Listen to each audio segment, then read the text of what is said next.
नमस्कार, मैं हरेंद्र। आशा करता हूँ कि आप लोग सभी निरोग और स्वस्थ होंगे। और आज क्राइम के स्टोरी में एक ऐसी कहानी जिसमें कत्ल करने का तरीका से ना केवल पुलिस, ना केवल लोग, बल्कि देश की जो तमाम अदालतें हैं वे लोग भी आश्चर्य और हैरान हो जाते हैं। और इसी के कारण बार बार अपराधियों के द्वारा निचली अदालत और उसके बाद फिर हाई कोर्ट और फिर सुप्रीम कोर्ट में जमानत के लिए, बेल के लिए अर्जी दाखिल करने के बाद देश की ये तीनों अदालतें जो है जमानत की अर्जी को खारिज कर देती है, सिर्फ उस कत्ल करने का तरीका से। तो आज की इस कहानी के जरिए हम लोग यही जानने का कोशिश करेंगे आखिर वह क्या तरीका है जिसमें कातिल के दिमाग में कैसे आया, और फिर ऐसा तरीका जिससे ना केवल लोग, पुलिस, बल्कि देश की तमाम अदालतें भी हैरान हो जाती है।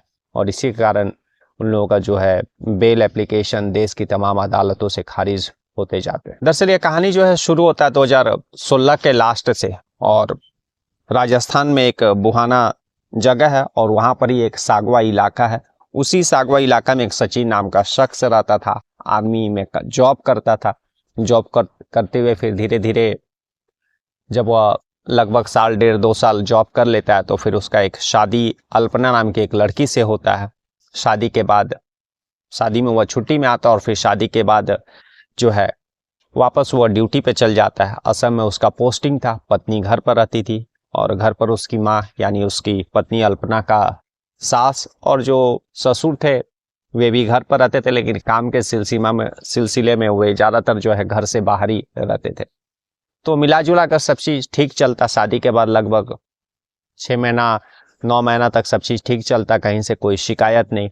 लेकिन तभी सचिन का जो पोस्टिंग असम में था और इधर जो है सागवा में घर पर जो उसकी पत्नी अल्पना रहा करती थी अपनी सास के साथ, धीरे धीरे उसकी पत्नी का जो है दोस्ती एक मनीष नाम के शख्स से होता है। वह भी उसी सागवा इलाके में रहा करता था। और फिर धीरे धीरे इन लोगों का जो है फ़ोन पे बात होने लगा और फिर मैसेजेस और सारी चीज़ें शुरू हुई। और धीरे धीरे फिर इन लोगों का वीडियो कॉलिंग पे बात करने लगे और ज़्यादातर समय जो है अल्पना का मोबाइल पर ही रहने लगा। और उसकी जो सास जो है वह लगातार इस चीज़ को नोटिस कर रही थी, कई दफ़ा टोका भी उसको। अब उसकी जो सास रहती है उसको भी शक होता है कि जो उसकी बहू है उसका किसी के साथ अफेयर है। और धीरे धीरे जैसा कि मैंने बताया, पहले फ़ोन कॉल, फिर मैसेज, फिर वीडियो कॉल, और उसके बाद फिर जो है लोग अल्पना के घर के से कुछ दूरी पर ये लोग मिलने भी लगे। कई दफ़ा जो उसकी सास सुधा देवी देख भी लेती है, अल्पना को समझाती है कि तुम एक शादीशुदा हो, और लेकिन अल्पना मानने के लिए रेडी नहीं। और तभी जो है फिर एक दफ़ा जो है उसकी सास सुधा देवी रहती है, वो अल्पना को उस मनीष से मिलते हुए घर से दूर इलाके में देख लेती है। वो अल्पना को फिर दोबारा समझाती है और ये बोलती है कि मैं जो है सचिन को बता दूंगी तुम्हारे इस रिलेशन के बारे में। तो लेकिन अल्पना समझने के लिए रेडी नहीं थी कि उसका जो इस एक्स्ट्रा मैरिटल अफेयर के कारण जो उसका पूरा परिवार खराब हो रहा है और अगर सचिन को पता चलेगा तो बहुत मुश्किल होगा। तो जब उसकी सास यह चीज़ लास्ट टाइम जब देखती है और लास्ट वार्निंग देती है कि अगर वह नहीं सुधरी तो वह सचिन को बता देगी। और इत्तेफाक से कुछ समय के बाद ही सचिन को घर छुट्टियों में आना था, तो शायद उसकी सास इसी के कारण सचिन को सारी बातें जो है फ़ोन पर बताती नहीं है। अब अल्पना के दिमाग में यह बात चलने लगा कि अगर उसके साथ जो है सुधा देवी अगर वह सचिन को बता देगी तो उसका पूरा मतलब उसका और मनीष का जो रिलेशन चल रहा है वह बिगड़ जाएगा, फिर पता नहीं क्या होगा। इसी के कारण जो है यह बात अल्पना अपने बॉयफ्रेंड रहता है मनीष, उसको बताती है। और उसके बाद फिर मनीष यह बताता है कि तुम्हारी जो है सास अगर सचिन के सामने यह सारे हम लोग का रिलेशन के बारे में बता देगी तो फिर बहुत दिक्कत होगा, हम लोग मिल नहीं पाएंगे। तब ये लोग प्लान बनाते हैं कि क्यों ना सास को ही रास्ते से हटा दिया जाए, और अगर सास को रास्ते से हम लोग हटा देते हैं तो फिर आसानी से हम लोग घर में मिल पाएंगे। ससुर जो हो ज़्यादातर जो है घर से बाहर ही काम धंधे और बिजनेस के कारण रहते हैं, तो फिर कोई देखने वाला भी नहीं रहेगा। और जो है सचिन वह भी अपने ड्यूटी पर जहाँ पर तैनात असम में है वहाँ रहेगा। तो फिर उसके बाद ये लोग अपनी सास सुधा देवी को हटाने का प्लान दोनों मिल कर के बनाते हैं, काफ़ी सोचते हैं। और जो अल्पना थी वह पढ़ी लिखी थी और उसको मालूम था कि मतलब कुछ भी करने से पुलिस पकड़ ही लेगी, इसलिए वे लोग ऐसा कुछ करने का तरीका खोज रहे थे जिससे एकदम नेचुरल लगे। क्योंकि उसको मालूम था कि अगर हम लोग दूसरे तरह से क्राइम करें तो पुलिस पकड़ ही लेगी, इसलिए वे लोग कत्ल करने का तरीका को, कत्ल को जो है एक नेचुरल डेथ दिखाना चाहते थे, नेचुरल मृत्यु, ताकि किसी को शक नहीं हो।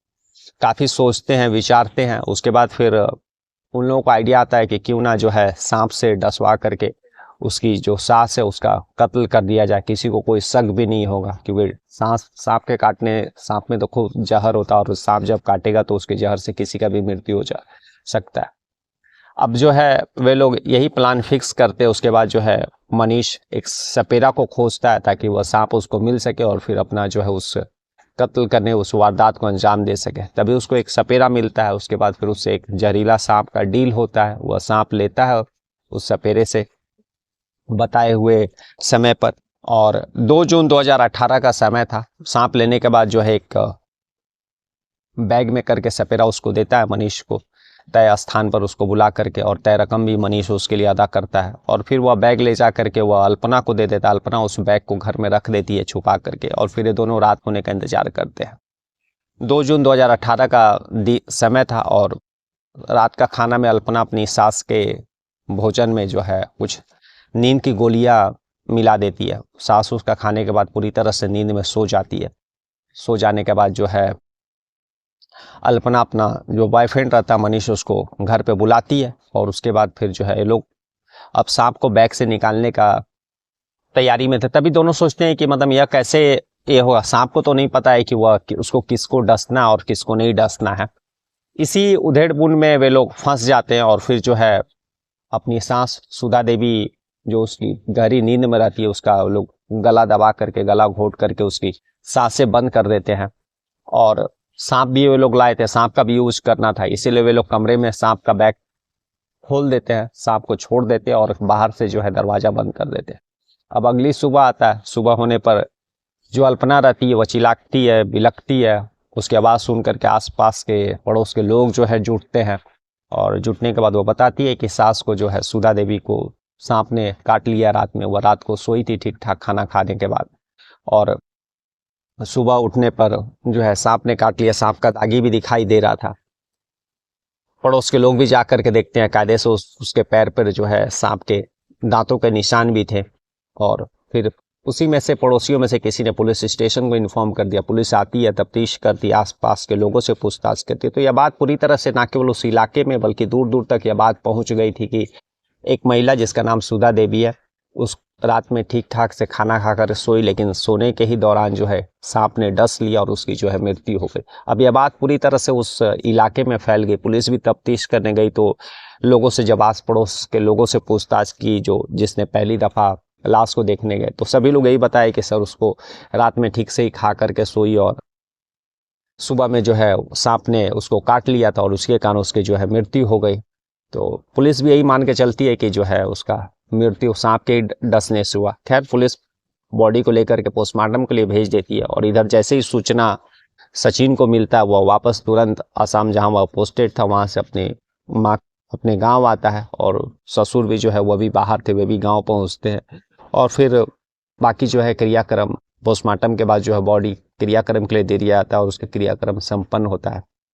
उधर जब पोस्टमार्टम का रिपोर्ट आता है तो ना ही घर वालों ने कोशिश किया या जानने के लिए कि आखिर मृत्यु क्यों हुआ, और पुलिस भी इतना यह बात फैल चुका था कि सुधा देवी का जो मृत्यु सांप से हुआ, कि पुलिस ने भी यह मान करके मेंटली प्रिपेयर हो चुकी थी कि उस महिला का मृत्यु सांप काटने से हुई। इसीलिए जो पोस्टमार्टम रिपोर्ट आया था डॉक्टरों की तरफ से, वह पुलिस खोल करके भी नहीं देखती और उसको जस्ट उस फाइल में रख करके, नेचुरल डेट का फाइल में डाल करके रख देती।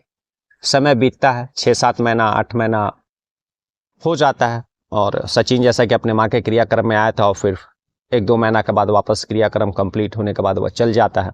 इधर जो है ससुर अपना काम को लेकर के बाहर ही रहते थे। अल्पना का और मनीष का जो है मिलना बढ़ गया। पड़ोसी के भी कानों तक यह जब वह देखते थे तो समझ चुके थे कि जो है इस महिला का जो संबंध किसी लड़के से है। धीरे धीरे यह बात ससुर तक भी पहुंचती है। अब ससुर जो है यह सारी बातें जो है अपने बेटे सचिन को बताते हैं। सचिन वापस गांव आता है, और फिर जो है वे लोग उसी पुलिस स्टेशन में जाते हैं और पुलिस वालों को बताते हैं कि दरअसल उसकी बीवी का जो है संबंध किसी लड़के से है, और उनकी माँ का जो है 6-7 महीना पहले जो मृत्यु हुआ था, हम लोग का मानना है कि वह मृत्यु जो है नेचुरल नहीं था बल्कि कत्ल था।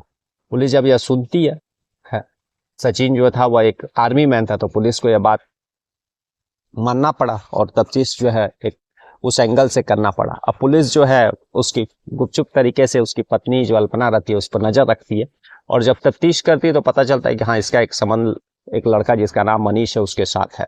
अब पुलिस गुप्त तरीके से उस 2 जून 2018 का कॉल डिटेल से रिपोर्ट सारा निकालती है, तो पता चलता है कि उस रात जो है अल्पना के मोबाइल से 90 कॉल उस मनीष को किए गए थे। पुलिस के पास सारा कॉल डिटेल्स था, तो यह पुलिस मान के चल रही, मतलब दिख रहा था कि उन लोगों का जो है काफी लंबा लंबा बात होता था रातों को, लेकिन एक दिन में 90 कॉल, एक रात को 90 कॉल, यह शायद उसी 2 जून 2018 को पहली बार हुआ था। अब पुलिस के पास शक करने का जो है एक एविडेंस भी था। वो चुपचाप मनीष, उसका जो बॉयफ्रेंड रहता अल्पना को, उसको उठाती है, और जब कड़ाई से पूछताछ करती तो मनीष टूट जाता और वो बताता है कि दरअसल ये सारा प्लानिंग जो है अल्पना का था, और वे लोग एक्स्ट्रा मैरिटल अफेयर में थे, और सास जो लगातार उसको धमकी दे रही थी कि इन दोनों का रिलेशन के बारे में सचिन को बता देगी, और इसके कारण जो है सास को हटाने का प्लान जो है अल्पना का साथ मिलकर के मनीष ने बनाया था। और इस सारे कार्य में, सारी इस वारदात को अंजाम देने वो अपना एक दोस्त कृष्णा रहता उसको भी मिलाता है। तो पुलिस मनीष को गिरफ्तार करने के बाद अल्पना को भी गिरफ्तार करती है, और उसका जो एक साथी कृष्णा रहता उसको, इन तीनों को गिरफ्तार करके जेल भेज देती है। कुछ समय के बाद चार्जशीट ये सब कोर्ट में दाखिल करती है, लेकिन ये लोग बेल के लिए जो है निचली अदालत में अप्लाई करते हैं। निचली अदालत भी जिस तरीके से जो है कत्ल का अंजाम दिया था उससे हैरान होती है। उसके बाद फिर ये लोग हाई कोर्ट में अप्लाई करते हैं, हाई कोर्ट भी इसी के लिए बेल रिजेक्ट कर देता है, जमानत की अर्जी, और फिर ये लोग सुप्रीम कोर्ट पहुंचते हैं जमानत के लिए। लेकिन सुप्रीम कोर्ट भी जिस तरीके से जिस वारदात को अंजाम देने के लिए एक सांप का प्रयोग किया गया था उससे हैरान होता है, जो कि एक बहुत ही खतरनाक तरीका है। इसी के कारण जो है उसमें कोई भी मर्सी नहीं दिखाया जाता, और सुप्रीम कोर्ट भी जो इन लोगों का बेल तीनों का खारिज कर देता है। फिलहाल वे लोग कहाँ हैं ये तो पता नहीं है, लेकिन उस समय का यह सबसे चर्चित केस था कि कैसे एक बहू ने अपने आशी के साथ मिलकर के अपने सास का कत्ल करने के लिए एक सांप का सहारा लिया। कल हम लोग फिर ऐसी किसी कहानी के साथ मिलेंगे, तब तक के लिए नमस्कार, जय हिंद, जय भारत।